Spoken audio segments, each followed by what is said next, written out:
हमारे श्री पंढरपुर में एक भक्त हुए, उनका नाम था दामाजी पंत। क्या नाम था? श्री दामाजी पंत। एक राजा के, एक बादशाह के सूबेदार थे। आज की भाषा में कहें तो एक तहसील के रक्षक थे। एक बादशाह के अंतर में जितने जिले आते हैं, तहसील आती है, उनके एक एक रक्षक बना दिए जाते। तो एक जगह के सूबेदार थे। सोलापुर के पास में एक जगह है, वहां के।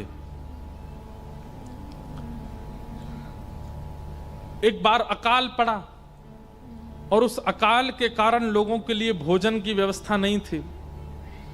धीमे धीमे लोगों की मृत्यु हो रही थी।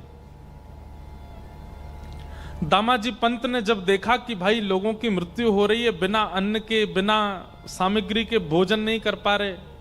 आए दिन दामाजी जैसे ही अपने घर से निकलते थे तो 2-4 शव यात्राएं जा रही होती थीं, और कोई पूछता था, भैया इनके प्राण कैसे चले गए? बोले भुखमरी के कारण प्राण चले गए। अकाल पड़ा है, खाने को अन्न नहीं है, बादशाह राजा सब अपने भंडार भर रहे हैं, जनता पर, प्रजा पर कोई कृपा कर नहीं रहा है, लोग मर रहे हैं। दामाजी क्या करते थे? अपने घर आते और घर की कुछ सामग्रियां बेच देते, कुछ अन्न इकट्ठा करके और फिर लोगों में बांटते। अपनी पत्नी के आभूषण बेच देते, फिर लोगों में बांट देते। धीरे धीरे करके उन्होंने अपने जितना उनका जीवन की जमा पूंजी थी सब खर्च कर दी। और सब करके करते क्या थे? अन्न खरीदते, अन्न लाते और लोगों में, गांव में बांट देते। जितना उनसे हो पा रहा था लोगों की सेवा में दे रहे थे। लेकिन एक समय ऐसा आया श्री दामाजी पंत के पास में अब बेचने के लिए कुछ भी नहीं था। एक घर में कितनी सामग्री होगी? ज्यादा से ज्यादा 2-4 घरों को दे सके इतनी सामग्री थी। लेकिन यहां भुखमरी तो पूरे क्षेत्र में थी, अकाल तो पूरे क्षेत्र में था। तो दामाजी पंत एक दिन रात भर सोचने लगे, क्या करूं मैं? कैसे इन जीवों का कल्याण करूं? कैसे इन लोगों को मरने से बचाऊं? क्योंकि वे एक सूबेदार थे, एक तहसील पूरी, एक जिला पूरा उनके अंदर में ही आता था। तो बादशाह का अन्न कोष, उसकी चाबी उन्हीं के पास ही रहती थी। बहुत ध्यान से सुनना। बादशाह के अन्न कोष की चाबी उन्हीं के पास रहती थी। दामाजी पंत ने अपनी पत्नी को रात में बुलाया और कहा, देवी मेरे मन में एक योजना तो है लोगों के घरों में अन्न पहुंचाने की, लोगों की मृत्यु को टालने की, लोगों को जीवन देने की, पर इस योजना से मेरे प्राण चले जाएंगे। पत्नी घबरा गई, बोले आप कैसी बात कर रहे हैं? ऐसा कुछ भी नहीं करना जिससे आपके प्राण जाएं। मैं कहां जाऊंगी फिर? दामाजी कहने लगे, देवी मेरे एक के प्राण जाएंगे पर लाखों के प्राण बच जाएंगे। और ऐसा भी हो सकता है कि मेरे तो प्राण जाएं, साथ में तुम्हारे भी प्राण ले लिए जाएं। पत्नी बोली, ऐसा क्या विचार कर रहे हैं आप? तब दामाजी बोले, मेरे पास ये अन्न कोष की चाबी है बादशाह की, उसमें इतना अन्न होगा कि अगले 2-3 महीने तक, जब तक वर्षा का समय नहीं आता, जब तक ठाकुर जी की कृपा नहीं होती पृथ्वी पर, तब तक लोग मरेंगे नहीं। इतना तो अन्न होगा, उसको मैं खोल दूंगा, लोगों में बांट दूंगा। और फिर जब बादशाह को पता चलेगा वो मुझे सूली पर चढ़ाएंगे, और हो सकता है कि मेरे साथ साथ तुम्हें भी चढ़ा दें। लेकिन मेरे मन में आता है कि अगर मेरे प्राण चले जाएं, लाखों के बच जाएं, तो ये सेवा मैं कर सकता हूं। अब इस बात को सोचिएगा, ऐसी विचारधारा रखने वाला व्यक्ति वो कपटी नहीं हो सकता, उसके चित्त में छल नहीं हो सकता, उसके चित्त में चतुराई नहीं हो सकती। ऐसी बुद्धि वही कर सकता है जिसका चित्त बहुत सरल और निर्मल हो।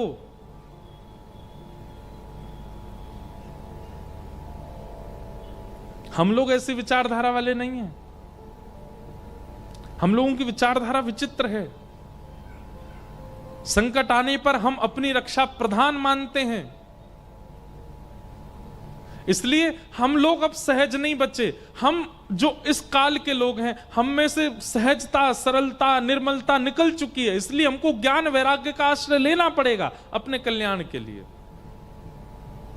प्राचीन भारत के लोग सरल थे, सहज थे, चतुर नहीं थे, इसलिए भक्ति मात्र उनका कल्याण कर देती थी।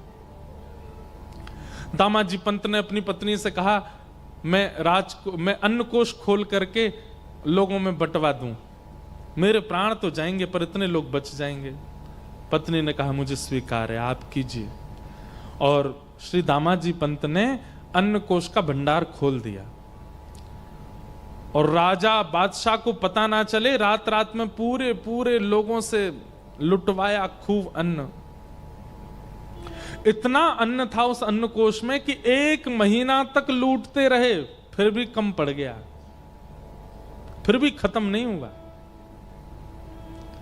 लोगों के घरों में अन्न चला गया, लोग रोटी सब्जी बना के पाने लगे, भुखमरी बंद होने लगी, लोगों के प्राण जाने बंद हो गए। लेकिन ये खबर जैसी बादशाह को पता चली कि उनसे बिना पूछे दामा पंत ने अन्न कोष खोल दिया।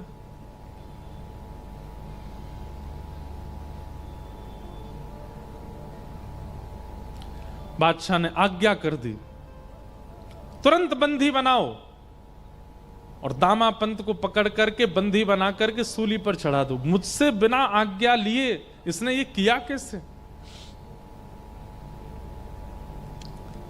राजा के जो सेना थी, उस सेना गई घोड़ों पर बैठ करके। दामाजी को पता था कि एक दिन तो ये होना है, और आज जैसे सैनिकों को आते देखा, अपनी पत्नी को मुस्कुराकर देख करके बोले, देवी अब मुझे आज्ञा दो, अब मुझे जाना होगा। देखो ये सब आ रहे हैं, ये मुझे ले जाने ही आ रहे हैं और मुझे सूली पर चढ़ाएंगे। तुम ध्यान रखना अपना, और अपनी भक्ति तो करना ही, साथ ही मेरा स्मरण करके मेरा भजन की जो क्रिया है उसको भी तुम करती रहना। पत्नी बहुत रोई, दामाजी को बंदी बना लिया, और बंदी बना करके सेना जो थी ले जाने लगी। चलो राजा की आज्ञा है, तुम्हें सूली पर चढ़ाना है। हाथों में हथकड़ी, पैरों में बेड़ियां बांध करके ले जा रहे थे दामाजी को। थोड़ी दूर पर पंढरपुर आया, और पंढरपुर आते ही नेत्र सजल हो गए श्री दामाजी के। और जो सेनापति था उससे कहा, एक अंतिम इच्छा मेरी पूरी कर देंगे आप? बोले क्या? ये मेरे इष्ट का स्थान है, श्री पंडरीनाथ भगवान यहां विराजते, आपकी अगर आज्ञा हो तो मैं ठाकुर जी को केवल प्रणाम कर लूं। प्रणाम करके मुझे बस उनका दर्शन करना। ठाकुर जी के सन्मुख दामाजी को ले गए। दामाजी ने सजल नेत्रों से कहा, हे विठल, हे विठोबा, मैंने अपने लिए कुछ नहीं किया, केवल आपको भजने वाले वैष्णव, आपके जन, ये संसार के लोग ये केवल खा सकें, इनके अकाल मृत्यु से, अकाल कारण से मृत्यु ना हो, बस इसलिए मैंने वो अन्न कोष खोल दिया। किया मैंने गलत है, ये अपराध मैंने किया कि एक बादशाह का अन्न कोष, एक राजा का अन्न कोष उससे बिना पूछे मैंने खोल दिया। लेकिन मैं अगर उनसे पूछने जाता तो वो कहीं ना कहीं चाबियां भी मुझसे अपने पास रख लेते, और फिर मैं जीवन में कभी मानव सेवा नहीं कर पाता, लोगों को अन्न नहीं दिलवा पाता। इसलिए मैंने उनसे पूछना उचित नहीं समझा। बिना पूछे ये क्रिया मैंने की, जो कि है तो अपराध, लेकिन भगवान इस अपराध से क्रुद्ध होकर के, नाराज होकर के आप चाहे जो मुझे दंड दीजिएगा, पर नाथ अपने से दूर मत कीजिएगा।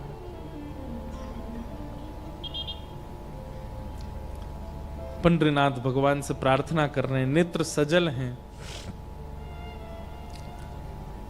प्रबल प्रेम के पाले पड़कर हरि को नियम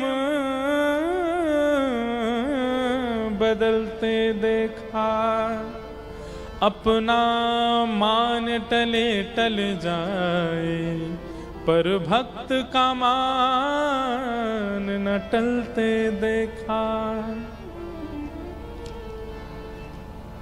मेरा भक्त रो रहा है, मेरा प्रिय रो रहा है सामने बैठकर के ठाकुर जी कैसे सहन कर पाते। इतने में ही श्री पंडरीनाथ भगवान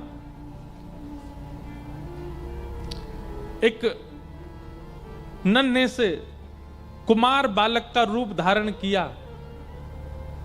सुंदर कटाक्ष नेत्र हैं, सुंदर नासिका है, सुंदर अधर, सुंदर कान, सुंदर हाथ, सुंदर पैर, सुंदर छोटी सी पोशाक पहनी, सिर पर पाग बांधी और महाराज तैयार होकर के बिल्कुल नटखट से एक नन्हे से कुमार बालक, मतलब लगभग आयु होगी 10-12 वर्ष की, और चाल ऐसी ढाल ऐसी कि जो देखता है वही न्यौछावर हो जा रहा है। एक बालक का रूप धारण करके बादशाह की सभा में पहुंच गए ठाकुर जी। द्वारपालों ने रोका, कौन हो? केवल तिरछी नजर से उनको देख लिया। नजर से देख करके जो रोकने वाले थे द्वारपाल, वो तो भूल गए इनको पूछना है, करना है, कुछ कहना है। ठाकुर जी बोले, अब बताऊं मैं कौन हूं? द्वारपाल बोले, नहीं नहीं, तुम जो भी हो बस हमारे नेत्रों के आगे ही रहना, दिखते रहो, बहुत अच्छे हो, जाओ भीतर जाओ। ठाकुर जी का सबसे बड़ा बाण यदि कोई है तो वो है उनका रूप, इतना सुंदर बना लेते हैं। कभी कभी मेरे मन में आता है कि राधा रमण, राधा वल्लभ बिहारी जी, पंडरीनाथ इतने सुंदर हैं कि महाराज ये स्थिर रहते हैं तो लाखों लोग इन पर दीवाने होते हैं। कहीं ठाकुर जी सचल प्रकट हो गए तो हम लोगों की स्थिति क्या होगी? पता है क्या होगी स्थिति? प्राण वार देंगे हम तो। कृष्णदास किए प्राण न्योछावर। ठाकुर जी पे अभी तो आप 500 की नोट चढ़ाते हो, अभी तो आप हीरा चढ़ाते हो, अभी तो आप सोना चांदी चढ़ाते हो।